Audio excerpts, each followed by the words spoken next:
प्रिय स्टूडेंट्स, हम सूरदास के ही आगे के पदों को पढ़ रहे हैं।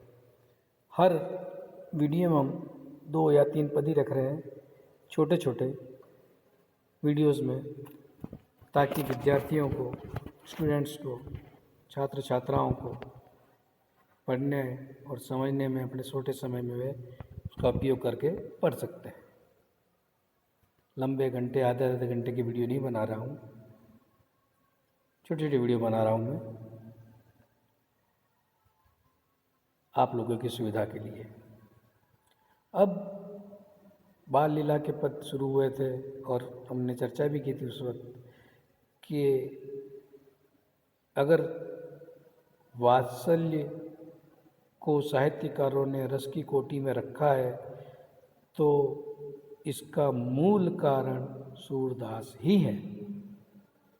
और भी कई कवियों ने, भक्तों ने बालकों पर पद लिखे भी हैं, वर्णन भी किए हैं, मगर वो मधुरता नहीं आ पाई और वे उसे रस का स्थान नहीं दिला पाए।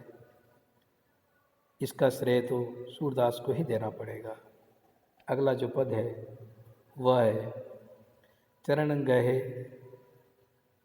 गए लिखा है, गहे होना चाहिए, चरण गहे अंगूठा मुख में लत, गहे ह होना चाहिए, ये लिखा हुआ है, टाइपिंग एरर है इसमें। कि श्री कृष्ण अपने हाथों से पैर के अंगूठे को पकड़कर मुंह में रखना चाहते हैं। नंदगरनी गावती हलरावती पलना पर किलकत हरि केलन। नंदगरनी यशोदा गाती है, झूले में हिंडोले देती है और श्री कृष्ण झूले में किलकारी मारते हुए खेल रहे हैं। जे चरनार बिंद श्री भूषण उड़ते नेक उटारते। जिन चरण कमलों को, वो सोच रहे कृष्ण कि जिन चरण कमलों को बाल कृष्ण सोच रहे हैं, यानी भक्त कवि ने कल्पना की है, कृष्ण ये सोच के अपना अंगूठा मुंह में रखना चाह रहे हैं कि जिस चरण कमलों को श्री लक्ष्मी, क्योंकि विष्णु के अवतार थे, लक्ष्मी अपने हृदय से थोड़ी सी देर के लिए भी दूर नहीं करती, यानी उनका हृदय इन चरण कमल में ही लगा रहता है। देखो धो रस का रस चरणन, देखो धो का रस चरण, देखो तो सही ऐसे इन चरणों में ऐसा कौन सा रस है। मुख मेलत करी आरत, कृष्ण जिद करके, क्योंकि पाँव का अंगूठा मुंह तक ले जाने में बड़ी तकलीफ होती है, लेकिन बाल कृष्ण जिद करके, मतलब उसे खींच कर अपने मुंह में रखने का प्रयास कर रहे हैं उस अंगूठे को, पैर के अंगूठे को। इसके ऊपर बहुत बढ़िया पद भी है। इस स्थिति को लेकर संस्कृत में बहुत बढ़िया एक श्लोक है, याद करने की कोशिश करता हूँ मैं। करारविंदेन चरणारविंदम मुखारविंदे विनिवेश्यंतम, आगे पीछे हो सकता है। वटस्य पत्रस पुटेश्यानम बाल मुकुंदम मनसा स्मरामि। तो इस पद में भी ठीक ऐसा ही है, पाँव का अंगूठा मुंह में रखते हुए बाल कृष्ण की उपासना की गई है। पर यहाँ तो कृष्ण मेल रहे हैं, कृष्ण अपना पाँव का अंगूठा मुंह में रख रहे हैं, उसकी बात हो रही है, और ये सोच के रख रहे हैं कि ऐसा क्या है इन चरणों में कि लोग इसकी आराधना कर रहे हैं। जो चरणाबिंद के रस को सुरमणि करत विवाह, जिस चरणारविंद चरण कमल के रस के लिए देवता और ऋषि मुनि आपस में विवाद बहस करते हैं, वह रस तो है मोको दुर्लभ ताते लेत स्वाद, वह रस तो मेरे लिए भी दुर्लभ है, इसलिए शायद वे उसका स्वाद लेना चाहते हैं, इसलिए अपने पैर के अंगूठे को अपने हाथों से पकड़ कर मुंह में रखना चाह रहे हैं। अब ऐसी स्थिति में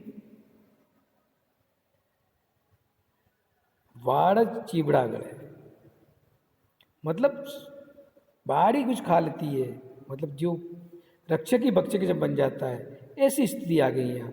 इसको देखकर क्या हो रहा है कि संसार में सारा में भूचाल सा आ गया, एक तरह से वहाँ अव्यवस्था सी फैल गई। उछलत सिंधु धराधर कांप्यो, सागर में बड़ी बड़ी लहरें उठने लगी, पर्वत कांपने लगे, कमट पीठ फुलाई, और कच्छप की जो पीठ जिस पर धरती टिकी हुई है वो भी व्याकुल होने लग गई।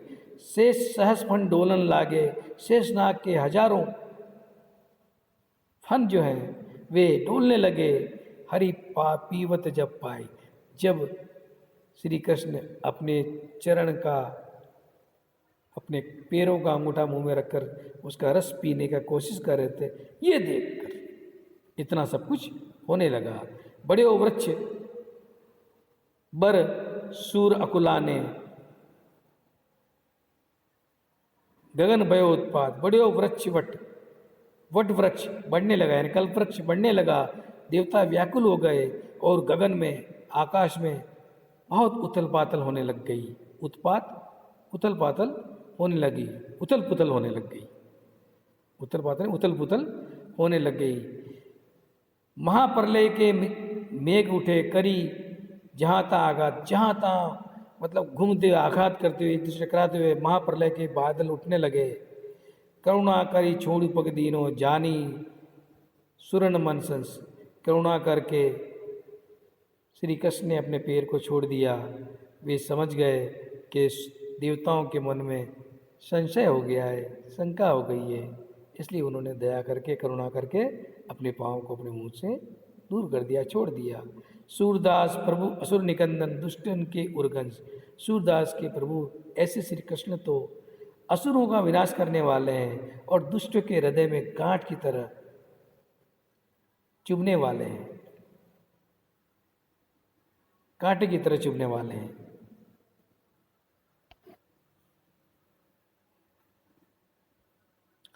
मैया मैं तो चंद खिलौनों ले हूँ, बच्चे जिद करते हैं ना, ये सब बांधे जाता, जो वात्सल रस की ओर इशारा करते हैं।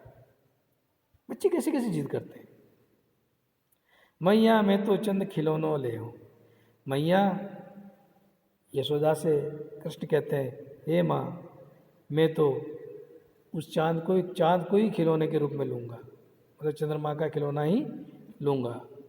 ज्यों लोटी धरनी पर अभी तेरी गोद न हो, अभी मैं इस मिट्टी में लौट जाऊंगा, तेरी गोद में नहीं आने वाला हूं। सुरभि और पय पान न करियो, बेनी सिर न गुहे हो, दूध और मक्खन का पान नहीं करूंगा, नहीं खाऊंगा, दूध न पीऊंगा न मक्खन खाऊंगा, बेनी सिर न गुहे हो, और सिर की चोटी भी नहीं गुथाऊंगा। सिर के जो बाल बच्चों के बड़े बड़े हो जाते हैं, उन्हें क्या है माँ या तो चोटी बना देती है या बांध देती है ऊपर जूड़ा, तो वो भी नहीं करवाने वाला मैं। हमें हो पुत्र नंद बाबा को तेरो सुध न कहूँगा, मैं तो नंद बाबा का पुत्र कहलाऊंगा, मैं तो उनका बेटा हूँ, तेरो सुध न कहूँ, मैं तेरा बेटा नहीं हूँ। कृष्ण कह रहे हैं अपनी मैया से कि मैं तो अपने पापा का बेटा हूँ, अपने पिता नंद का बेटा हूँ, तुम्हारा बेटा नहीं कहलाऊंगा, जाओ अब से तुम्हारा बेटा नहीं हूँ। आगे हूँ बात सुन मेरी, बलदेव ही न जने हो।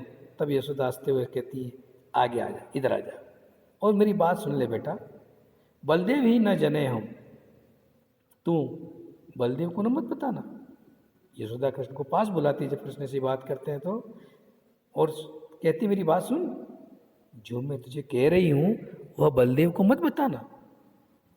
हंसी समझावती कहती जसुमती, हंसकर इस तरह से श्री कृष्ण को समझाते हुए यशोदा कह रही है, नई दुल्हनिया दे हूँ तुझे, मैं नई दुल्हन लाकर दूंगी, यानी मैं तुझे नई दुल्हन लाकर दूंगी। तेरी सो सुन मैया अभी बयान जाइयो। ठीक है, कृष्ण भी अड़ गए, नई दुल्हन ला के देगी तो तेरी सो, हे माँ तेरी से कसम, तू मेरी बात सुन ले, अभी ब्याहन जय हूँ, मैं अभी शादी करूँगा, अभी ब्याह करूँगा, अभी बारात लेकर जाऊँगा। तब सूरदास कह रहे हैं, सूरदास वे कुटिल बराती गीत सुमंगल गए हों। सूरदास कहते हैं, सूरदास कृष्ण की इस बारात में भले कुटिल है, दुष्ट है, लेकिन उस बारात में शामिल होकर मंगल गीत गाएगा। सूरदास उस बारात में शामिल होकर मंगल गीत गाएगा।